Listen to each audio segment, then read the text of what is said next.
Le soleil déclinant embrasait le ciel de Bambali, peignant l'horizon de teintes orangées. La poussière soulevée par le vent dansait au rythme des rires d'enfants jouant pieds nus sur un terrain improvisé. Une silhouette familière avançait lentement sur la route principale du village, un sac de sport en bandoulière, une casquette vissée sur la tête. Sadio Mané était de retour. Dès qu'un enfant leva la tête et reconnut sa démarche fluide, tout bascula. Un cri perça l'air. Sadio est là. En une fraction de seconde, une marée humaine se rua vers lui. Les enfants lui agrippaient les mains, les anciens lui offraient des bénédictions en serrant son poignet, et les jeunes scandaient son nom comme dans un stade en délire. Il souriait, touchait les épaules, embrassait les fronts ridés de respect. On lui tendait des plateaux de bissap, des calebasses de lait, et des regards pleins d'admiration. Sadio savourait ses retrouvailles. Il se souvenait du gamin qu'il était, courant après un ballon crevé, rêvant de conquérir les plus grandes pelouses du monde. Aujourd'hui, il était une légende vivante. Il avait bâti des écoles, des hôpitaux, offert des bourses aux jeunes. Il avait redonné à son village bien plus que ce qu'il en avait reçu. Tout semblait parfait, mais un détail infime brisa cette illusion. Un frisson lui parcourut l'échine. Quelque chose clochait. À travers la foule en liesse, ses yeux accrochèrent une ombre en retrait. Une silhouette voûtée, assise sur le trottoir poussiéreux, loin de l'excitation ambiante. L'homme avait la tête baissée, son bras squelettique tendu devant lui, paume ouverte. Il ne réagissait pas aux cris, à la joie, à la présence de Sadio. Sadio sentit son cœur rater un battement. Il connaissait ce visage. Le temps sembla ralentir. La chaleur du jour lui parut étouffante. Son souffle devint plus court. L'homme leva alors la tête. Sadio recula d'un pas. Son sang se glaçant, c'était un fantôme du passé, un ami. Moussa et il mendiaient le lendemain matin. Alors que la fraîcheur de l'aube dissipait lentement la chaleur étouffante de la veille, Sadio décida de se rendre au marché du village. Il aimait ces moments simples, loin des projecteurs et de l'agitation des grandes villes. Ici, tout semblait figé dans le temps.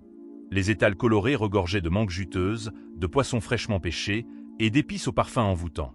Les vendeuses, enveloppées dans leurs pagnes aux motifs éclatants, interpellaient les passants avec entrain. Sadio marchait tranquillement, échangeant des salutations avec les villageois, s'arrêtant parfois pour plaisanter avec un enfant ou acheter quelques fruits. Mais son esprit était ailleurs. Cette image de la veille ne le quittait pas. Ce mendiant en retrait. Ce visage, ce regard vide soudain, il le vit. Moussa assis à même le sol, dos voûté, les traits tirés par la fatigue et la faim, il tendait la main vers les passants sans même lever les yeux. Ses vêtements en lambeaux flottaient sur un corps amaigri, et sa peau semblait avoir perdu tout éclat. Sadio s'arrête, net, un étau invisible lui serra la poitrine. Son cœur battait à tout rompre. Moussa, c'était lui. Son frère d'armes. Celui avec qui il partageait les mêmes rêves, les mêmes espoirs. Celui qui, enfant, driblait comme un génie sur le terrain poussiéreux du village. Il se battait pour être le meilleur, jouait jusqu'à en avoir les pieds en sang, et s'endormait sous les étoiles en se jurant de conquérir le monde ensemble. Mais aujourd'hui, Moussa n'était plus que l'ombre de lui-même. Sadio s'avança doucement, son regard incapable de se détacher de ce spectre du passé. Moussa, aucune réaction. Sadio se racla la gorge et tenta à nouveau, sa voix tremblante d'émotion. Moussa, c'est moi, Sadio. Enfin, son ami leva lentement les yeux. Leurs regards se croisèrent. Sadio eut un choc. Moussa le fixait sans le reconnaître. Un abîme de douleur dans ses pupilles.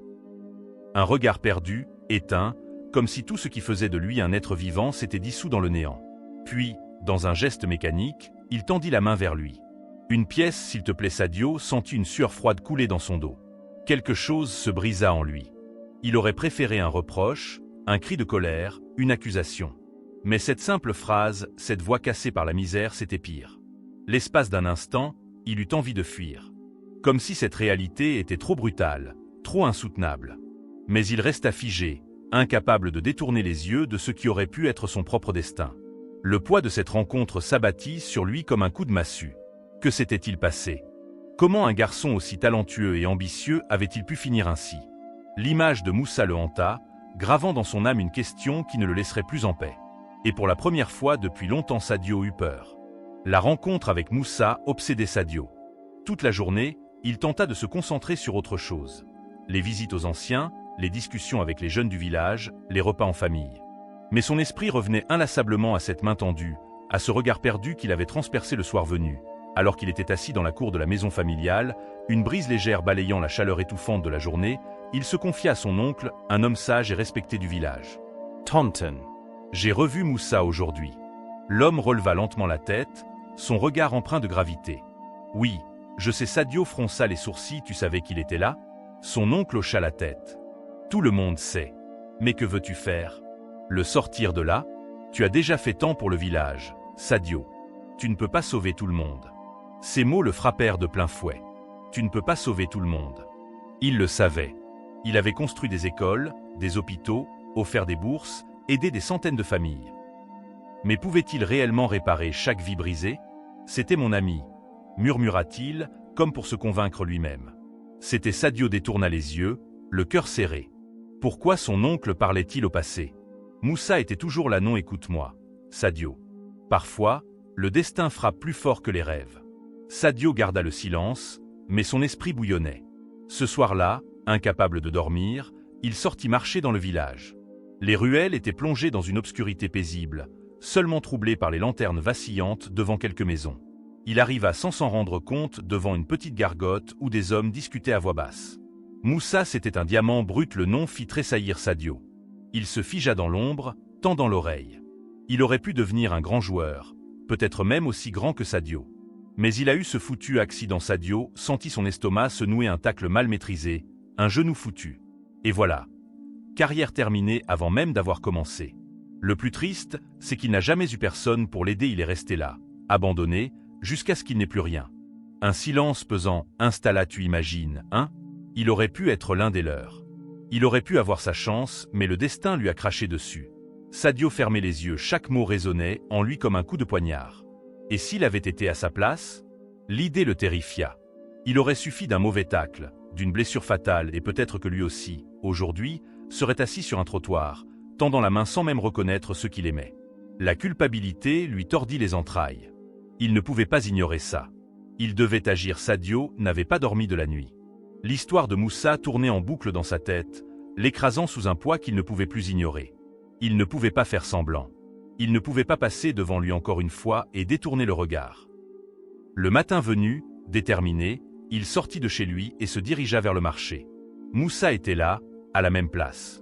Même posture, même regard vide, même main tendue. Sadio inspira profondément et s'agenouilla lentement devant lui. « Moussa, c'est moi. » Sadio. Moussa leva à peine les yeux. Un bref froncement de sourcils, comme si son nom éveillait un vague souvenir, puis son regard s'éteignit à nouveau. « Une pièce » murmura-t-il. Sadio sentit son cœur se serrer. Non, pas une pièce, il tendit la main vers son ami. « Viens avec moi. » Moussa hésita. Ses yeux cherchaient une explication. Pourquoi cet homme si grand, si riche, si puissant, se tenait-il devant lui comme un simple frère? « Je vais t'aider. » Moussa recula légèrement, méfiant. Il n'était plus habitué à la compassion. Il connaissait les regards fuyants, les mains qui se refermaient lorsqu'il tendait la sienne. Il savait ce que c'était d'être invisible. Mais Sadio ne bougea pas. Il resta là, la main tendue, attendant. « Je ne veux pas ta pitié » murmura Moussa, la voix tremblante. « Ce n'est pas de la pitié. C'est une deuxième chance. » Silence. Les passants commençaient à s'arrêter, intrigués par cette scène improbable. Mais Sadio s'en fichait finalement. Après ce qui sembla être une éternité, Moussa attrapa sa main. La première étape fut l'hôpital. Sadio fit examiner son ami par un médecin qui diagnostiqua une sévère malnutrition et des séquelles dues à son ancienne blessure au genou. Il finança immédiatement son traitement. Puis vint l'étape la plus difficile, le faire croire à un nouveau départ. « Je ne peux rien faire d'autre », Sadio répétait Moussa, comme si l'idée d'un avenir lui était étrangère, mais Sadio avait déjà un plan. Quelques jours plus tard, il l'emmena dans son académie de football. Un immense complexe où des dizaines de jeunes talents s'entraînaient chaque jour, rêvant de devenir les stars de demain. « Tu vas travailler ici avec moi » Moussa secoua la tête. « Je ne peux plus jouer, je ne veux pas que tu joues. Je veux que tu aides ces jeunes à ne pas perdre espoir. Comme toi, ils ont des rêves. Et comme toi, ils peuvent tout perdre. » Moussa resta silencieux, puis, soudain, un premier hoquet. Un souffle tremblant et d'un coup, comme si tout ce poids qu'il portait depuis des années venait de céder, il éclata en sanglots. Il pleura longtemps, ses épaules secouées de spasmes, son corps brisé par les regrets et la douleur. Sadio, ému, posa une main sur son dos. « Tu n'es pas seul. » Tu ne l'as jamais été. Ce jour-là, au milieu du terrain où tant de rêves prenaient vie, Moussa comprit qu'il n'était pas abandonné. Et pour la première fois depuis des années, il crut à nouveau en l'avenir. Quelques mois s'étaient écoulés depuis ce jour où Moussa avait saisi la main tendue de Sadio. Le chemin n'avait pas été facile. Il avait d'abord lutté contre ses propres démons, refusant d'y croire, persuadé que tout cela n'était qu'une illusion passagère. Mais Sadio n'avait jamais lâché prise. Chaque jour, il lui rappelait qu'il valait plus que sa souffrance, qu'il n'était pas défini par ses échecs. Petit à petit, Moussa s'était relevé. Grâce aux soins et à l'accompagnement de Sadio, il avait repris du poids, sa posture s'était redressée, son regard avait retrouvé une lueur oubliée. Mais surtout, il avait découvert une nouvelle raison de se battre. Ce jour-là, le stade improvisé du village était bondé. Sadio avait organisé un match caritatif, un événement réunissant jeunes talents et anciennes gloires du football sénégalais pour récolter des fonds en faveur des enfants défavorisés. Les gradins débordaient de spectateurs venus de partout. Des chants, des tambours, des cris de joie emplissaient l'air, vibrant au rythme des battements de cœur de ceux qui avaient vu un gamin du village devenir une légende mondiale. Sadio était sur la pelouse, saluant la foule. Mais son regard était ailleurs. Il attendait quelque chose et soudain l'instant arriva. Un homme entra sur le terrain. Moussa, méconnaissable, vêtu d'un survêtement impeccable aux couleurs de l'académie, son allure était désormais droite et assurée. Plus de démarches vacillantes, plus de dos voûté par le poids du passé. Son regard, autrefois perdu dans le vide, brillait d'une intensité nouvelle. Un murmure parcourut la foule, vite remplacé par des exclamations de surprise. Moussa ne venait pas en tant que joueur. Il venait en tant qu'entraîneur adjoint avec un sifflet autour du cou et une tablette sous le bras.